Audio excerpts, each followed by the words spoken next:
what will happen is this, based on all the ahadith, to cut it short, that Israel will fall.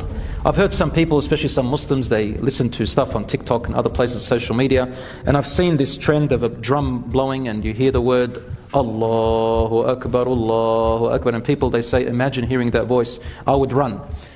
You would run. And how are you going to run to it? And how are you going to hear the voice, Aslan? And who are they? And how do you know that Al-Mahdi is attached to the current state of Israel right now in Palestine? And right now people are asking me, is this the sign of the Mahdi? Is the Mahdi come out? Is Dajjal alive? Is where the end of time? Is this the... I want to fix some misconceptions, brothers and sisters.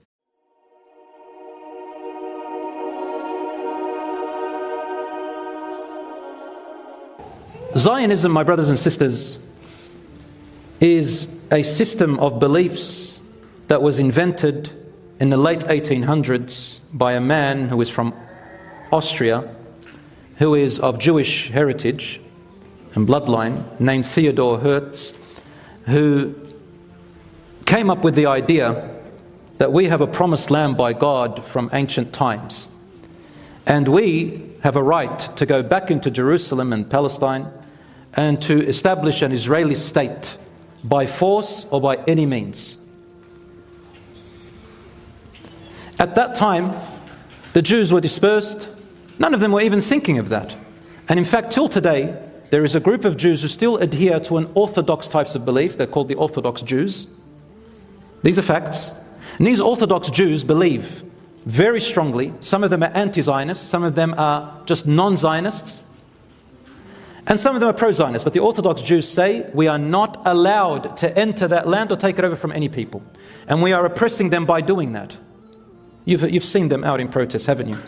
They've got big beards, dreadlock, the locks on the side and all that stuff. But yes, that's all good and nice. But they're not doing it because they believe that this is oppression in itself. They believe it's oppression because the Torah, in their belief, say that right now you're not allowed to enter it. But you will enter it. And the land is still promised to you, but the way that it will come to you is in a different means. They say, we are waiting for the miraculous Messiah.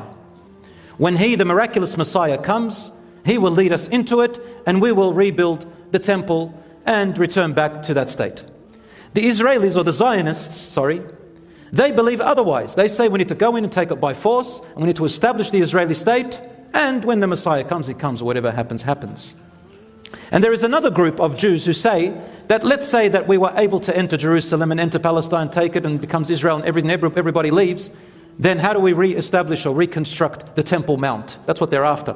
Some of them said we'll build the wall. Some of them said, no, we'll wait for the Messiah to come and build it for us. And there's another group who say, no, we will build the Temple of Solomon, and they are going to offer deities, and they're going to go to idolatry as it was earlier before in history. Wallahi, this is in their beliefs. Brothers and sisters, there's corruption upon corruption. Anyway, this is some of their beliefs. And so the Zionist movement was formed. And we all know the story of Britain and World War II and the fall of the Ottoman Empire, and how Britain made the mandate called the British Mandate, and the other mandates, and then came the Balfour Declaration by the Balfour Declaration in 1948, which declared the Palestine or the Jerusalem Israel state, or Palestine or gave the Jews an Israel state. And they tried to do so many deals, and I don't know what. I'm not going to go into all of that because everybody's got a counter argument. So what I'm going to say is this: the land of the Palestinians was taken from them through violence and force and through unfairness. And when the British told the Zionists or the Jews to go back in there, they did not ask the Palestinians what they want. They only asked the Jews what they want. So the people of the land had no say in what they do. And this was written by General Balfour in his little statement to one of his colleagues. We still have it till today, you can look it up, where he said, don't even ask the inhabitants of Palestine what they want. Just go in and do what you want. Brothers and sisters, based on this, the current Israelis, they say, well, based on this, He gave us permission. That means we're allowed to go into the land. They don't care about whether it was fair, whether it was just, whether it was unjust, whether it was really by what Allah subhanahu wa ta'ala had sent them with in the beginning, whether this was really the way Abraham, peace be upon him, and Isaac, peace be upon him, and Yaqub alayhi salam, and Dawood alayhi salam ordered and told us to live by God's rules. They don't even care about that. They just say this is our bloodline. And you know what? Now, even in the National Geographic and any scientific website you watch, you read about the archaeological findings of the inhabitants of so-called Israel and also Palestine, you will find that the DNA of both the Palestinians and the Jews and other inhabitants there, they trace them all the way back to the Canaanites. Even the Lebanese people, because it was a little bit bigger. Myself, for example, our DNA is traced all the way back to the Phoenicians, for example. So if you want to go by bloodline, every one of them has a right to that place if you want to go by bloodline. But subhanAllah, these beliefs, they come in and they want to force it upon everyone else. Brothers and sisters, of course, without going into too much politics, I said we're not. Let's talk about the current state of Al-Quds and the Israeli state. I've heard some people, especially some Muslims, they listen to stuff on TikTok and other places, social media, and I've seen this trend of a drum blowing and you hear the word Allahu Akbar, Allahu Akbar, and people, they say, imagine hearing that voice. I would run. You would run. And how are you going to run to it? And how are you going to hear the voice, Aslan? And who are they? And how do you know that Al-Mahdi is attached to the current state of Israel right now in Palestine? And right now people are asking me, is this the sign of the Mahdi? Is the Mahdi come out? Is Dajjal alive? Is where the end of time? Is this the... I want to fix some misconceptions, brothers and sisters. There is nothing in the Quran or the Sunnah, even in the weak hadiths, that make a connection between now the current state of Palestine and Israel and the Mahdi currently. Later on there is. And this is what I want to, inshaAllah, give you hope about. First of all, the ayat in the Quran, Surah Al-Isra, Allah subhanahu wa ta'ala says, وَالْعَاقِبَةُ لِلْمُتَّقِينَ. Those who are God-fearing will have the end. Right now, this is the process. The end is coming, inshaAllah. And the end will be for the believers. Now, Allah subhanahu wa ta'ala, or He told His Prophet sallallahu alaihi wasallam, many things that will come in the future. These are all in hadiths, authentic hadiths, some of them Bukhari and Muslim, and some of them in Abu Dawud, Tirmidhi and other hadiths. When it talks about Al-Mahdi, Al-Mahdi means the guided one. Al-Mahdiyu, Al-Rasul sallallahu alaihi wasallam says many hadiths about him in books other than Bukhari and Muslim. Although Bukhari and Muslim, they make reference to him when Isa alayhi salam comes by saying that Jesus Christ, Isa alayhi salam, will come to the land in Damascus, to the mosque with the white minaret, and he will see their Amir. The Amir means Amir al-Mu'mineen, the leader of the believers. So inshallah it's a khilafah. And the Amir will step back to say, it's a time of salat, will say to the Isa alayhi salam, come and pray Imam. And Isa alayhi salam will say, no, this ummah has its own blessings and its own leaders above one another. So you are blessed, you are the Imam. Even Isa alayhi salam respects the ummah of Prophet Muhammad sallallahu alaihi wasallam, and he lives by the Sharia and the law of Muhammad sallallahu alaihi wasallam. This is the only reference in Sahih Muslim and Bukhari which makes to Amir al-Mu'mineen. The scholars said he is al-Mahdi at that time. But if you look at the other hadith, they are called mutawatir, which means many different narrations, one upon the other from different angles, which makes it collectively authentic, because there's so much about it. Some of them are weak. Al-Mahdi, my dear brothers and sisters, will come out inshaAllah. We don't know if he has come out yet, or he is yet to come out. Only Allah subhanahu wa ta'ala knows. But it will not come out at the fall of Palestine or the fall of, Israel or whatever. So there's no connection really. Sorry to say that to you.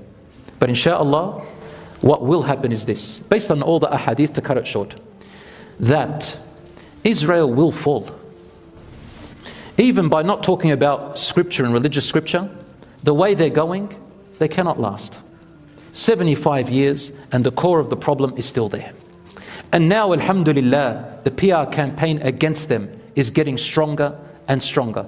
Subhanallah, we looked at social media as having harm, but social media also has good. There is a form of jihad which is called the PR campaign. So long as you know what you're saying and you know what you're doing, not just throwing around words. And there are people out there who are speaking, alhamdulillah, Allah subhanahu wa ta'ala has used people from the Muslims and from the non-Muslims for this cause. And Allah subhanahu wa ta'ala knows best. But let's not jump to assumptions. Al-Mahdi will come at a time, from the context of the hadiths, where Israel has already fallen. Because it says in Sahih Muslim Bukhari that when Isa alayhi salam arrives, and he will go to pray in the Minar al-Bayda, the white minaret, the army of the Amir is there. And they will be heading to where? To Bayt al-Maqdis. When Isa alayhi salam enters Bayt al-Maqdis, the Mahdi and army are already there. And who is there at the same time on earth? The Dajjal. The Dajjal is what the Christians call the Antichrist. We call him the Dajjal, the one-eyed, the liar, the false Messiah. His story is long. But the Dajjal will be there, and Isa alayhi salam will come, and his mission will be to kill the Dajjal. The hadith, which is in Abu Dawud, Tirmidhi and others, says that the Dajjal will come from a place towards Al-Aqsa to fight the army of Al-Mahdi, the Muslims yani. And we are already in Al-Aqsa way before. And with him there will be 70,000 Jews whose lineage is from Asbahan or Esfahan, which is now called in Iran. And even right now there are Jews who live there, but they are peaceful Jews and they don't agree with all this Zionist stuff. They're peaceful people and most of them are businessmen, and they're actually called Iranian Jews. They don't call themselves Israeli Jews. But they're from Asfahan. And what this means is they will come with 70,000 Jews from Asfahan, meaning that they did disperse in the world, but their origins and their lineage is from Asfahan once upon a time. So the Jews are not in Israel. And the Jews come back and Al-Mahdi is there. And then Isa alayhi salam will come out, and when he sees the Dajjal, he melts in front of people and he starts running away. And then he comes and kills them with his sword, and then blood stains on his sword. And he says to the people, if this was your God, because they start believing he is their God. They believe he is the Messiah. Will he die? And that's when a large group of Christians themselves, they return back to truth. A large group of those who became Christians and Catholic and Orthodox, they do see the truth. And they follow Isa alayhi salam. And a number, Allahu A'lam, some scholars said, and a number of Jews as well. Allahu A'lam. Allah knows best. The Mahdi will come out, according to the hadith which is in Abu Dawud, Tirmidhi, that he'll come out from the Far East. Where is the Far East? There is a hadith which says that he comes from Khurasan. And the black flags will come from Khurasan, and that's the sign. But the hadith is weak, brothers and sisters, and there's nothing authentic about Khurasan in itself. But black flags will come to support Al-Mahdi from the far east of Medina, so towards Iraq and that area. And when they come, they'll hear about him. Al-Mahdi will be running away from a group of people, army, who are after him, after 3 sons of kings will fight over our treasure. The Prophet ﷺ said, Kanzikum. And Ibn Kathir says, your kanz is Mecca. That's your kanz, your treasure, meaning what you have very dear to your hearts. And these 3 kings will fight over it. Not one of them will get authority over it. And that's when Al-Mahdi will come running away, and he will seek refuge in Mecca, around the Kaaba in Mecca. And that's where the scholars will recognize him, and people will walk around him and they will support him. And then there will be people and armies coming after him to kill him for some reason. The earth will swallow them, as in the hadith al-sahih, and then the people will hear about him, and it becomes wajib and fard to follow him and support the Amir. He'll become the Khalifa of the believers. That's basically what we have. Everything else, brothers and sisters, we cannot say for sure.